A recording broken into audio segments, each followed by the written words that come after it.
എൻ്റെ വീടിൻ്റെ അടുത്ത് എനിക്കറിയാൻ പാടില്ല. അപ്പം ഞാൻ ഈ ഗെയിം കളിക്കും, രാത്രിക്ക് ഉറക്കം പറഞ്ഞ ഗെയിം കളിക്കണം. അപ്പം അതിനൊരു പൊട്ട ഫോണുണ്ട്, ഒരു ഫോൺ നല്ലതുണ്ട്. ഈ പാമ്പ് ആപ്പിൾ തന്നെ ഗെയിം ആയിരിക്കും. പാമ്പ് കോണിയൊന്നും അല്ല, മറ്റേ ക്യാൻഡി ക്രഷ്. ഇൻട്രസ്റ്റിംഗ് പറയുന്നത്. പൈസ ഒന്നും ഇല്ലാണ്ട് ചേട്ടാ, പൈസക്കൊന്നും അല്ല, പൈസ ഒന്നും വെച്ച് കളിക്കില്ല. അപ്പൊ ചിലപ്പോ ഒരു ഡൗട്ട് തോന്നി എവിടെയും തോണ്ടുമ്പോ ഒരു ഇതൊക്കെ പറയുമ്പോ അതൊക്കെ വേഗം കളയും. അപ്പൊ ഹലോ ഞാൻ മരിച്ചിട്ടില്ല. അപ്പോഴേക്ക് മറ്റേതാവണ് അതവിടെ വെച്ചു. ഹലോ കൊളപ്പുള്ളി ലീലാണ്, മരിച്ചിട്ടില്ല. ഹലോ ഇല്ല ഞാൻ മരിച്ചിട്ടില്ല, ഇങ്ങനെ പറഞ്ഞുകൊണ്ടിരിക്കുക. അപ്പോൾ ഒരു കൂട്ടർ, അതായത് ഞങ്ങളുടെ അവിടെ കിഴക്കേപ്പുറം അമ്പലം എന്ന് പറയും, ആ അമ്പലത്തിൽ പൂജ ചെയ്യുന്ന ഒരു നമ്പൂരിയും അതിൻ്റെ ഭാര്യയാണ്. അതിൻ്റെ ഭാര്യ നല്ല നർത്തകിയാണ്. അറബി രാമകൃഷ്ണൻ്റെ കൂടെയൊക്കെ അറബിയിൽ പഠിച്ച് ആ കുട്ടി അവിടെ ഞങ്ങളുടെ അവിടെ അവർക്ക് കുറച്ച് ദൂരമായതുകൊണ്ട് എൻ്റെ വീടിൻ്റെ ഫ്രണ്ടിൽ വെച്ച് അവിടുന്ന് ഡാൻസ് പഠിപ്പിച്ചിരുന്നു ഈ കുട്ടി. ഇത് ഞാൻ മരിച്ചു എന്നങ്ങോട്ട് ഇതായി ഇവരും കേട്ടു. രാവിലെ എല്ലാവരുടെയും മൊബൈലിൽ കുളപ്പുള്ളി ലീല മരിച്ചു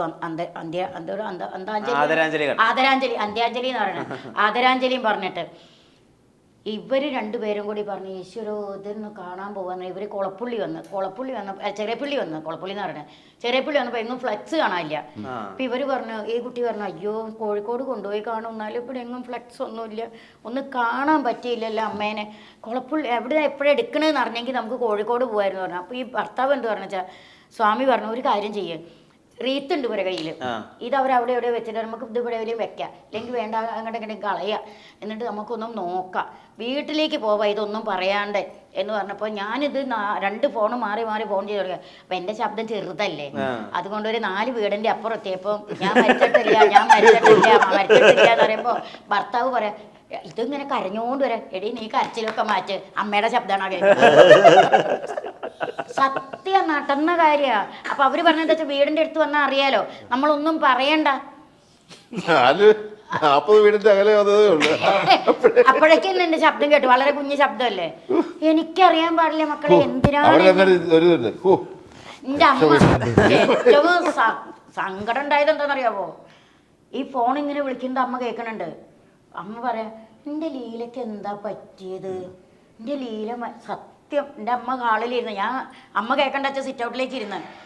അപ്പോൾ എൻ്റെ ലീലയ്ക്ക് എന്താ പറ്റിയത്, എൻ്റെ ലീല മരിച്ചു എന്ന് പറഞ്ഞു. അപ്പോൾ എൻ്റെ ലീലല്ലേ ഇരിക്കണേ, സത്യം എൻ്റെ അമ്മ പറയാണ്. ഭയങ്കര അതുപോലെ ഒറ്റ കാര്യം, ഞാൻ ഈ യൂട്യൂബുകാരാണ് ഇത് ഇത്രയും കൂടുതൽ വളർത്തി ഉണ്ടാക്കുന്നത്. കാരണം എന്താ വെച്ചാൽ അവർക്ക് ഏറ്റവും കൂടുതൽ പൈസ കിട്ടും. പക്ഷെ ഞാൻ ഒരൊറ്റ കാര്യം പറയുകയാണ് യൂട്യൂബുകാരോട്, ഒരാളെ കൊന്ന് നിങ്ങൾ പൈസ ഉണ്ടാക്കിയാൽ നിങ്ങളത് തിന്നാൻ ദഹിക്കില്ല കേട്ടോ. അത് നിങ്ങൾ ദൈവത്തെ ഓർത്ത് മരിച്ചവരെ നിങ്ങൾ പോയി കണ്ടിട്ട് നിങ്ങൾ കൊന്നോ, പക്ഷെ കൊല്ലാത്ത എന്നെ ഇനി കൊല്ലല്ലേ മക്കളെ, കുറച്ച് നാൾ കൂടി ജീവിക്കണമെന്നുണ്ട്. സത്യത്തിൽ സംഭവിച്ചെന്താന്ന് പറഞ്ഞല്ലോ.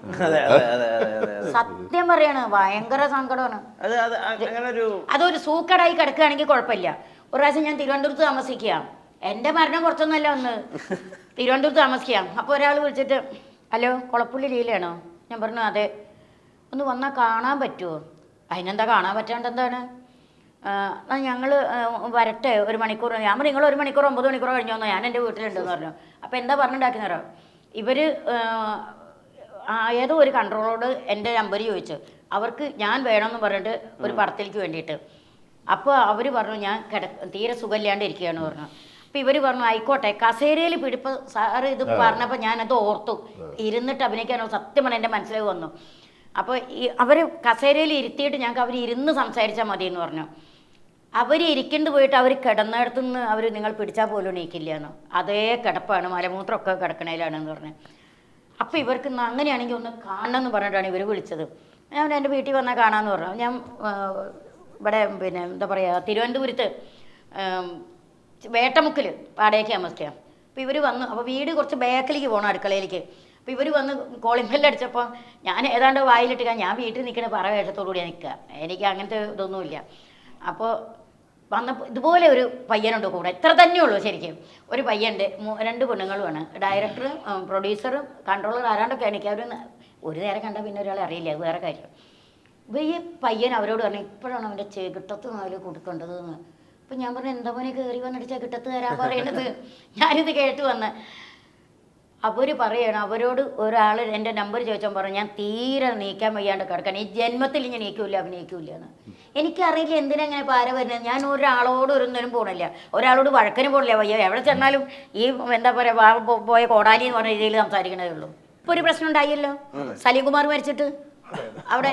അത് നമ്മൾ കാണുകയല്ലേ. അപ്പം ഇതൊക്കെ എത്തിക്സിൻ്റെയും ഞാൻ പറയുക മീഡിയയുടെ ഒരു അതിപ്രസരം കൊണ്ട് ഞാൻ പറഞ്ഞല്ലോ കയ്യിൽ മൊബൈൽ ഫോൺ കിട്ടിയതോടെ ഉണ്ടായിട്ടുള്ള വലിയ വ്യത്യാസമാണ്. അതായത് ടെക്നോളജിയുടെ ആവിർഭാവം കൊണ്ടുണ്ടായിട്ടുള്ള ഏറ്റവും ഡിസാസ്റ്റേഴ്സ് ആയിട്ടുള്ള കാര്യമാണ്. അതായത് മറ്റൊരാളുടെ സ്വകാര്യതയിലേക്ക് ഇടിച്ചു കയറി നിൽക്കുക.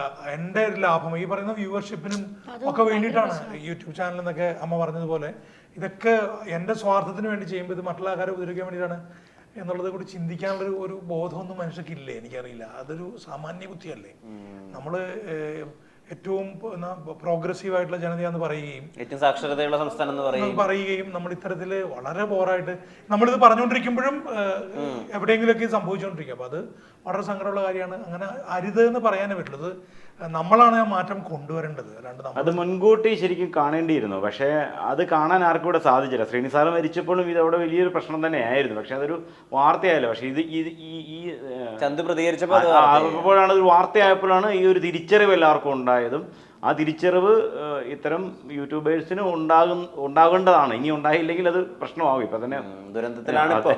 അതെ, തമിഴിലാണ് പ്രധാനമായിട്ട് കാണുന്നത്. തമിഴിലെ ആളുകൾ കുഴപ്പമില്ല ചേച്ചിയുടെ നമ്പർ തപ്പിപ്പിടിച്ചിട്ട് വിളിച്ച് അങ്ങനെ അവരുണ്ടെങ്കിൽ പടം മുന്നോട്ട് പോകുള്ളൂ എന്നുള്ള അവസ്ഥയിലൊക്കെയാണ്. അപ്പം അവിടുത്തെ എല്ലാ പ്രധാനപ്പെട്ട ആളുകളുടെയും അമ്മയും അമ്മൂമ്മയും ഒക്കെ ആയി കഴിഞ്ഞിരിക്കുന്നു. അത് മലയാളത്തിൽ നിന്ന് വിളിക്കാത്ത അവസ്ഥയുണ്ടോ അതോ തമിഴിലേക്ക് കോൺസെൻട്രേറ്റ് ചെയ്യാൻ അങ്ങനെ ചിന്തിച്ചിട്ടുണ്ടോ? ഇല്ല, മലയാളത്തിൽ കണ്ടിട്ടാണല്ലോ തമിഴിലേക്ക് എന്നെ വിളിച്ചത്. അപ്പൊ നമുക്ക് ഒരിക്കലും മലയാളത്തെ തള്ളി പറയാൻ പറ്റില്ല. മലയാളത്തിൽ വന്നു മലയാളത്തിൽ കണ്ടിട്ട് അവർക്ക് ഇഷ്ടപ്പെട്ടതുകൊണ്ടാണ് വിളിച്ചത്. അപ്പൊ അതുകൊണ്ട് മലയാളത്തിൽ പിന്നെ ഇപ്പൊ എന്താന്ന് വെച്ചാൽ മലയാളത്തിൽ വർക്കില്ല, അതായത് ക്യാരക്ടർ ഇല്ല. അമ്മ എന്ന് മാത്രല്ല, അമ്മയില്ല, അച്ഛനും ഇല്ല, അമ്മാമ്മയില്ല, മുത്തശ്ശിയില്ല, മുത്തശ്ശനും ഇല്ല, ഒന്നുമില്ല. പണ്ട് ഞാനൊരു ഇന്റർവ്യൂവിൽ പറഞ്ഞിട്ടുണ്ടായിരുന്നു മലയാളത്തിൽ ഇപ്പൊ ചുരുക്കി പറഞ്ഞാല് 4 ആൺപിള്ളേരും വേണം, 4 പെൺപിള്ളേരും വേണം, അത് തുണിയും വേണ്ട. അപ്പോൾ പണ്ട് പുളിയുറുമ്പ് കടിച്ച 4 തട്ടിക്കൊടയിലും കഴിഞ്ഞാൽ സിനിമയായി. അപ്പോൾ ഒരു കുടുംബങ്ങളുണ്ടെങ്കിലല്ലേ ഞങ്ങളെപ്പോലുള്ള ക്യാരക്ടേഴ്സിന് പ്രായമുള്ളവർക്കുള്ളൂ. അതില്ല. പിന്നെ നമ്മൾ ഇത് പറഞ്ഞു കഴിഞ്ഞാൽ ഉള്ളതും ഇല്ലാണ്ടാവും. അതുകൊണ്ട് ഞാനൊന്നും പറയാറില്ല. അതുകൊണ്ട് ഇതൊന്നും അങ്ങനെ കൊടുക്കുകയും വേണമെന്നില്ല. അല്ല, ഇതൊന്നും അങ്ങനെ കൊടുക്കുകയും വേണമെന്നില്ല. അതെ, അല്ല അതിപ്പോ തട്ടിക്കൊടയാൻ ഞാൻ എന്തായാലും തന്നാലും ഇല്ല. ഞാൻ പറഞ്ഞ സിനിമയ്ക്ക് 2 നിർബന്ധ കാര്യമുണ്ട്. ഒന്ന് തുണി വേണം, ഒന്ന് പണവും വേണം. ഇത് രണ്ടും ഉണ്ടെങ്കിൽ ഞാൻ ഓക്കെയാണ്. തട്ടിക്കുറച്ചിലൊന്നും ഞാനില്ല. എന്ത് ക്യാരക്ടറും എന്ത് വേഷവും ഞാൻ എടുക്കും, എന്ത് ചെയ്യും. പക്ഷെ തുണി വേണം, അത് നിർബന്ധം. പക്ഷേ ഈ മലയാളത്തിലെ കസ്തൂരിമാനാണ് തമിഴിലേക്ക് എൻട്രി. അവിടെയും കസ്തൂരിമാൻ ഉണ്ടായിരുന്നല്ലോ. അവിടെ ഞങ്ങൾ ചെയ്തു. അവിടെ സാറിന് സുഖമില്ലാണ്ട സമയത്താണ് അത്. പ്രസന്നയായിരുന്നു, പ്രസന്ന മീര ജാസ്മിനും. പിന്നെ എന്താ വെച്ചാൽ സുനാമി സമയത്തായി പോയി റിലീസായത്. അതിൽ സാറിന് കുറെ നഷ്ടങ്ങൾ വന്നു. നിങ്ങൾ തമ്മിൽ നാടകവുമായിട്ട് സമകാലീനരാണല്ലോ ഏറെക്കുറെ. നിങ്ങൾ കോമ്പറ്റീഷൻ ഉണ്ടായിരുന്നു ആ സമയത്ത്? ഒരുമിച്ച് അഭിനയിച്ചിട്ടില്ല, പക്ഷേ ഒരുപാട് നിങ്ങളുടെ ബസ് അങ്ങോട്ട് പോകുമ്പോ അവിടുത്തെ ബസ് ഇങ്ങോട്ട്